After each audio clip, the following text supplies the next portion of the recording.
Start off and say the healthcare system alright in Jamaica. Watch out my brethren. Come a Cornwall Regional Hospital. Come visit and patient. And when we go to the emergency department, about 50 to 100 patients, Mr. Brother. Everybody sit down on a chair. Look around the place, brother. Look around the place, brother. Look around the place, brother. Not even a bed. Not even a bed. The patient them to lay down pan. Tell me now, in Jamaica, they're not totally disgrace this. God Almighty, look at money. The Jamaica Labour Party, the thief and rob. Look how much money tough than rob and thief. And look at Cornwall Regional Hospital, not even a bed. See there, every patient is in here, so sit down. 3 days, 4 days. Video that you just see a while ago is Cornwall Regional Hospital. The same hospital where the government spend almost $30 billion upon to refurbish. No bed, no down a Cornwall Regional Hospital. The people them have to sleep on chair, in a wheelchair, on bench, on floor, against the wall. The people down a Cornwall Regional Hospital I have a hard time because how can someone sleep in a wheelchair if you're weak going on? How can someone sleep in a chair if you're over a week going on? You broke up, you bandage up, you can't even sit up straight, but you have to sit down up. What is happening inside of this country? Video like these need to be recommended to other people worldwide. So if you don't want to help to push these type of video, if you bring awareness of what the people of Jamaica are going through, then like and share the video. It not cost you nothing at all.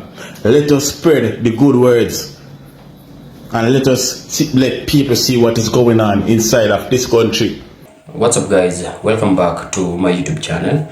I am the African Caribbean. So in today's video guys, I have a very sad video about what's happening in Jamaica. Now it has been exposed that Jamaican hospitals are of poor conditions. Now in the videos that I'm about to share with you, they are showing that how the patients in Jamaica are suffering and crying for help from their leaders, and the current Prime Minister of Jamaica is Dr. Andrew Holness. Now the Jamaicans have decided to call out Andrew Holness and his governance over these poor states of the hospitals in Jamaica.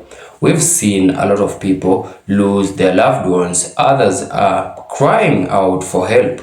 Now watch this video up to the end. Please consider subscribing to my channel, and also most importantly, like this video, comment. Let's have an engagement in the comment section so that such videos, they are very important videos and they will be used, or rather when you like the video, it will be referred or rather recommended to a wider audience as much as possible. So let's watch this video and then I'll be back with more comments. Don't ask what Andrew Holness can do for Jamaica. Ask what you can do for Andrew Holness. Because it seems like the problem where him face different from the problems and the issues where regular Jamaicans have. Where you come back to me about 15 parish and Mark Golden stop you from establishing history breaking of making 15 parish in Jamaica. Why you not broke history and eliminate poverty out of Jamaica and be the first Caribbean country to remove poverty from Jamaica? Why you not broke history and make Jamaica be the first solo sustainable economic in the entire Caribbean? Why you not broke history and make Jamaica be the first country to remove homelessness in the Caribbean? You want broke history? If you give me 15 parish per one map, Master, how that help me? How that send the picnic go school? How that pay rent? How that buy vegetable down a Coronation Market? How that put shoes on my foot? Where 15 parish I go do for me as a regular Jamaican citizen? And the people, I want to you, why you don't make Jamaica over Portmore be the first place to remove the toll prices and make the people them live free and can drive on them road, go in a Portmore, in and out? Why you don't block history and make it be the first free toll road where come from used to cost the people them to now free? Why you don't want to set that a history there? Why the biggest thing we are bother you is this 15 parish? Eh? What more you want we to do for you?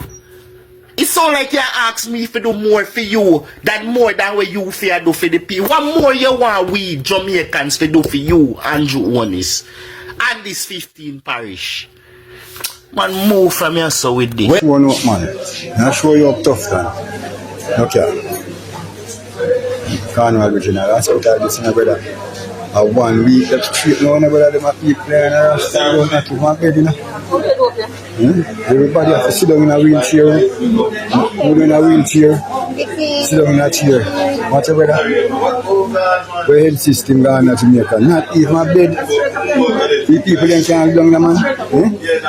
Tell me if you're totally, I start miss this man. I saw me there, you know. Watch me now. Go on. Tough time, you need to go on better. Sorry. Yeah, man, you need to do better on this. Healthcare system need to fix, man. In a Carnival Regional Hospital, man. The people are not even a bed for lay down upon. 1 week and had. Watch out. Watch yourself, man. A chair, you don't mean brother. Chair. See there? No, tell no lie. It's a tough time, say. The healthcare system, alright in a Jamaica. Watch out, my brother. Come a Carnival Regional Hospital. Come visit and patient. And when we go to the emergency department, about 50 to 100 patients, Mr. Brother. Everybody sit down on a chair. Look around the place, brother. Look around the place, brother. Look around the place, brother. Not even a bed. Not even a bed. The patient them to lay down on. Tell me now, in Jamaica, they're not totally disgraced this. God Almighty, look for money. The Jamaica Labour Party, the thief and rob. Look much money tough than rob and thief. And look on Carnival Regional Hospital, not even a bed. See there, every patient is in here, so sit down. 3 days, 4 days. Dear Jamaicans, the workout is over. It's time for us to have a serious discussion. I was scrolling through my Facebook page and I woke up this. No, I seriously believe that Andrew Holness believes that all Jamaicans are stupid. No, Andrew, it's only the labor rights stupid. The rest of us actually have functioning brains and we actually have the ability to recall. I know all of we born and drop on our head as a baby. Some of our parents take good care of we and make sure so we have proper education. Of all the gaslighting, narcissistic things for him to say, this is what you come with? Really, Andrew, really? First and foremost, Kamala is going to take Jamaica down memory lane today because there's nothing wrong with my memory and there's nothing wrong with my brain and there's definitely nothing wrong with my intelligence. I didn't buy my doctorate after all. I actually worked for it. Now, prior to 2017, when the Prime Minister of Barbados, Mia Mottley, went ahead and worked for Barbados to become a republic and separated her country from the then Queen before she passed, whenever it was. Did Andrew Holness ever talk about Jamaica becoming a republic? Wanna talk to me then? Talk to me good enough. No, he did not. But Andrew Holness, with his inferiority complex, was jealous of Mia Mottley and the attention she was getting because Jamaicans were calling her the Prime Minister of the Caribbean. Remember? Jamaica was saying them wish she was the Prime Minister instead of him. Remember? It wasn't even 2017, it was later than that. The Queen never did it. It was between 2019. It was before the Queen died, before the Queen transitioned. And I remember, everybody did a big up Mia and wondering why we couldn't have that done in Jamaica. Remember, let me bring on the down memory lane a little longer. Before that, Andrew never talked about Jamaica becoming a republic. It was always the PNP. It was always the PNP. Let me refresh your memory. For those of you who never born yet, let me show you.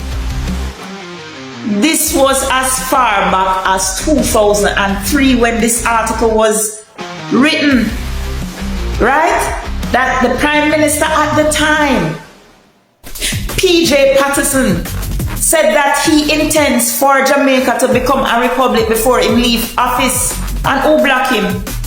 Who blocked him by his own admission? Bruce Golding. Bruce Golding blocked it. Fast forward again.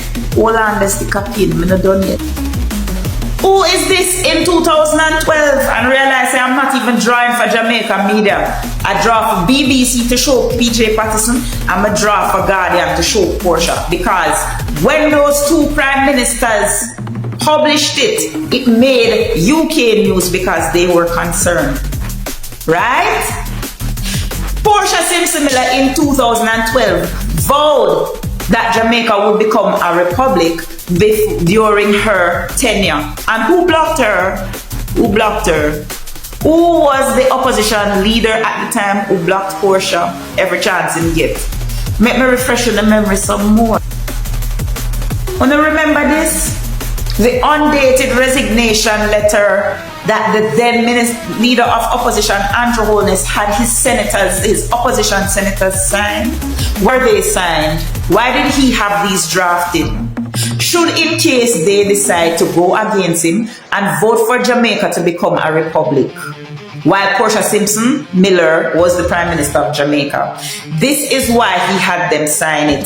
That time, Christopher Tufton losing seat, remember? And it was Arthur Williams, Christopher Tufton, carry him to court over it. Wanna remember?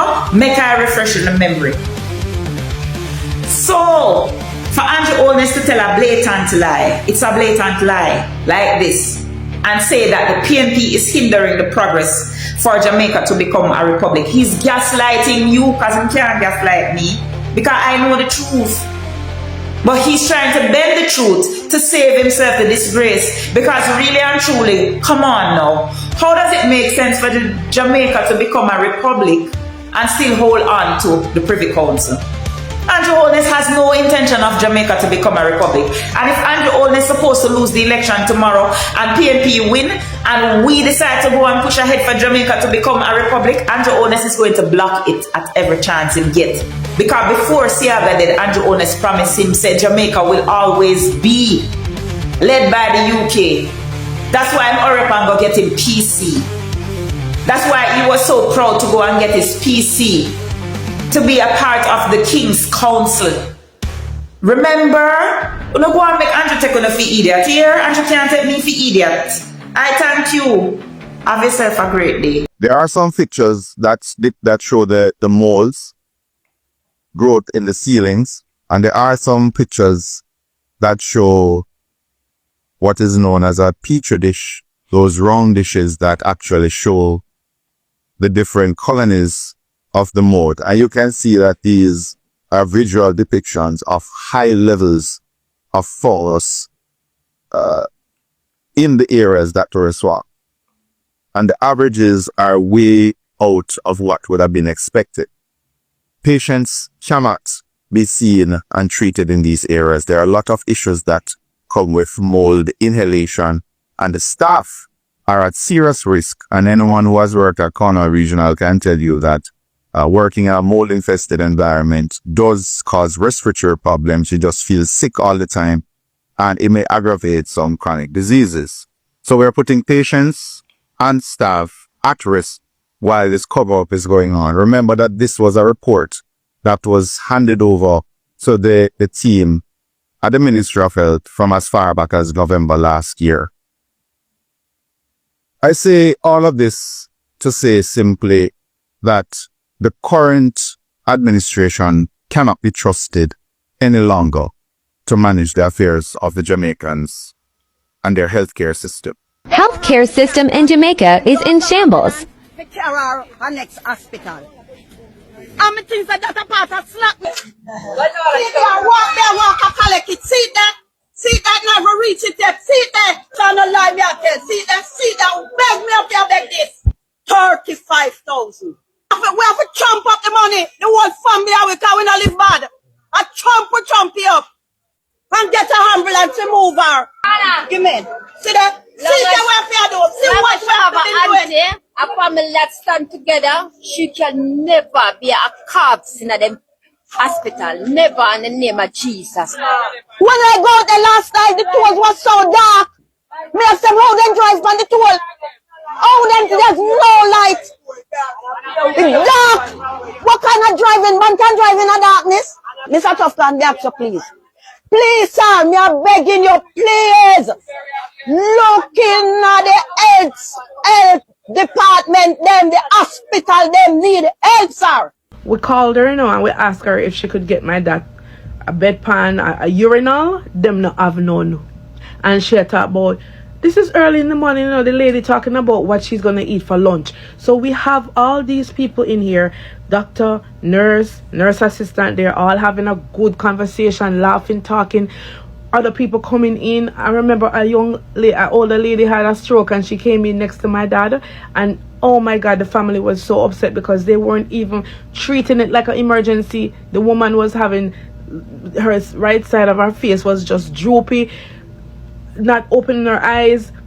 Back to my dad's story. So he was supposed to go to the bathroom. He kept complaining because there's a pressure in his bladder because he's getting fluids. My sister and I had to get my dad up, all right? And the IV pole, no wheel on the IV pole. So guess what? My sister have to lift up the IV pole and me have to hold on to my father and get him to the bathroom so he could pee, all right, with a neck brace. And then we're in the bathroom, no toilet paper, none. Anyway, I improvise. I left my purse outside because I don't want a phone or nothing. So my husband are dead outside with my purse. I get one look up piece of toilet paper after my beg and get my father wipe up, bring him back to the bed. You should see myself and my sister with the IV pole. Lift up the IV pole because it can't drop on the ground. You understand? And that's how my father was able to pee after getting IV fluid in the hospital. And no matter how we ask what's going on, everything was on slow motion. No CT scan, he needed one. It took a long time for some Chinese doctor come around and say X, Y, and Z, and then he sent us to one next part of the hospital outside of the ER. They came and got my dad, and we went with him to get a scan done. Of course, you have to tell where you're from, fill out all this paperwork, still go up there, go wait. I mean, when I tell you, I could just write a whole book about that one instant where my dad needed medical help in Jamaica emergency room. It was deplorable in there. I'm going to do a next part of this video to tell you about the oxygen where the other people them need and how everybody was just going and using the oxygen bay and putting on oxygen. Nothing was cleaned. And I was like in there now helping other persons. Anjani Parchment will have to bear the discomfort of her scoliosis a while longer before she's able to live a normal childhood. Her surgery was postponed at the Bustamante Hospital for Children because the operating theatre is not up to standard. It doesn't have a functioning AC unit, making it too hot for surgeries. But during a press briefing Thursday morning, Health Minister Dr. Christopher Tufton says the procedure can be facilitated elsewhere. The University Hospital of the West Indies has consented, based on discussions and with the lead clinician there, Dr. Carl Bruce, having consulted with his team at UIT to make an operating theatre available. The issue is the doctors who are part of a mission from the United States leave the island in 24 hours. Fighting back the tears is Dr. Robert Bradley, who heads the team. Sadly, he says it's too late. They want to make accommodations, make the decision today to do it tomorrow. That's not right. It's not right for patients. The health minister declared that Ajani will do her surgery. He wasn't able to say when. It's what worries Ajani's mom. Dr. Bradley and his team performs the surgeries for free. He revealed that the team usually does between 12 and 16 corrective surgeries during their visits. This time, they were only able to do 5. In regards to my daughter's surgery, I still don't have any clue whether it's going to be done or not. A visibly upset doctor, as tears well in her eyes on Easter Sunday, a daughter details what she says is the alleged ill treatment of her 64-year-old mother at the Kingston Public Hospital. Claudette Grant told the CVM Live her mother, who is diabetic, fell from a bed and injured her head a few weeks ago. After taking her to the hospital, she was treated for 3 days and was subsequently discharged with a referral to do an MRI at another facility. The patient was scheduled to return to KPH on April 21, but after noticing her mother was no longer communicating and had a fever, Grant took her back to the hospital on March 30. The doctor them said that she have an infection on her chest. That's what them tell me. When you look, you see the big cocoa this up on her face. She not talk, nothing at all. She not talk. She not respond to it. She only sleep. Your common sense must tell us that something is wrong. After almost 3 weeks in the hospital, she explains, the MRI is still outstanding as neither an ambulance nor a nurse has been made available to traverse the patient. She says she has missed 3 appointments despite giving the hospital 7 days to make arrangements. Them have ambulance problem, them say. Them have nurse problem, them say. Them not no nurse, we go with no ambulance, them not no ambulance, no de. And at 3 times, we make the appointment until yesterday. No, them when me come, them are gonna tell me say she get discharged. She get discharged. She not respond. She not talk. She not move. She have all the tube in her nose where she have feed out of, and them are gonna tell me say she get discharged. Unable to provide the care required, Grant is refusing to remove her mother from the hospital. She is, however, now worried her mother will be further neglected while in state care. I said to the doctor, what must I do with her like that? They now go tell me, say, if she is still there, they're not going to pay her no attention. They're not going to pay her no attention because nothing they can do. Grant is calling on the agencies to do what needs to be done to prevent any possible long-term complications.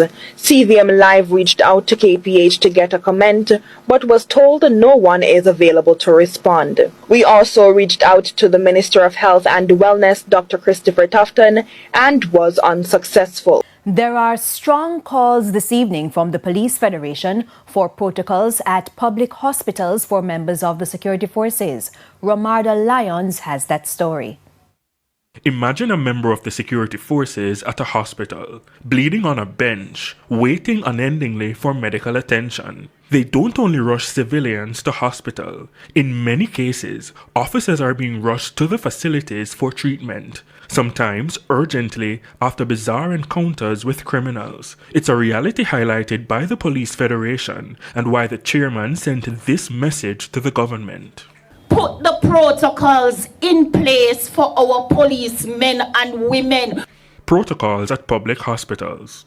We can't be facing criminals and experiencing accidents and different incidents, and we are sitting in our uniform injured and nobody looking at us. She laments that speeches and commendations will not arrest the issue at hand. How could it be? Saying thank you at a public platform to police is not enough. That can't fix the business at the hospitals. We want immediacy. And that is what we are renewing the call for. The force is currently dealing with the loss of several members all at once. Grief-stricken officers from the St. Catherine North Division and bereaved families had a service on Monday in their memory, another reminder of the dangers faced each day they show up for duty. We have lost 2 members from this division. We have lost 1 from St. Catherine, St. Andrew Central Division, and 1 from the St. James Division. One of the officers was hit by a motorist while on duty. He died at hospital. Ms. McBean says motorists continue to use their vehicles as a weapon. That's why she gave this green light. Any motorist believe they need to use the vehicle as a weapon, step out on them. You have Federation standing with you through the storms. Step out on them and use your training. While she expressed gratitude to medical staff at hospitals for their service, she says the call for clearly established protocols isn't new. It is something that needs immediate attention. And we continue to speak about this publicly. We continue to speak about this in our private meetings. In the meantime, there's an in-house team providing medical assistance. Lending support, ensuring that the medical needs and the care that members require, it is forthcoming and in real time. Romarda Lyons, TVJ. Once again, welcome back to my YouTube channel, and that has been a very sad video that we've watched from our Jamaican families. Now, it has emerged that most of the Jamaicans are blaming the current Prime Minister of Jamaica, who is Dr. Andrew HOLNESS, for these poor states of hospitals in Jamaica. Now, you try to imagine this. You are sick, or rather you have a patient. And now when you take him to this hospital, the doctors, for one, we've seen the doctors are being blamed because they don't attend to the patients with the urgency. Because most of them have put their greedy and money first. If you don't have that money, you will not be admitted, because like, what's more important? How would someone just be comfortable not to attend to a patient just because this patient hasn't brought the required amount of money at that moment? I mean, life is more important than this money. Now, another thing is, you take your patient, or rather you are the patient, you go to these hospitals, and then you find out that these hospitals, they are in poor shape, in a very bad state. They have leaking roofs, no beds, no adequate beds, to a point that the patients are being forced to sleep on the floor, others even on the chairs, others on the wheelchairs. You can imagine how troubled that is. And that's why the people of Jamaica have decided that enough is enough. They even have called out the current Prime Minister of Jamaica, who is Dr. Andrew HOLNESS, over this bad state of hospitals. Others are questioning that where does their tax money go? Because we know that Dr. Andrew HOLNESS has been accused of late, or rather recently, of having 28 bank accounts linked to his name. Now, most of the Jamaicans are very furious about this incident, to hear that their money, their tax money, is not being used by, or rather to serve them in the right way, but these MPs and the prime ministers, they're using this money to enrich themselves. Not that this video is not meant to criticize any leader, nor criticize any leadership, but to call upon these leaders who don't work or rather serve the citizens of our countries in a way that is supposed to be. So engage me in the comment section. Tell me what you think of this video, and also to those who are affected in Jamaica or those who might have faced such challenges. This does not only happen in Jamaica, but also here in Africa. So engage me in the comment section. Tell me what your experiences. Tell me your best experiences in hospitals, both in Jamaica and in Africa. And let's just have an open engagement, or rather a discussion, in the comment section. Please also consider subscribing to my channel if you yet to subscribe. I'm your host, the African Caribbean, and until we meet again in my next video, peace out and one love.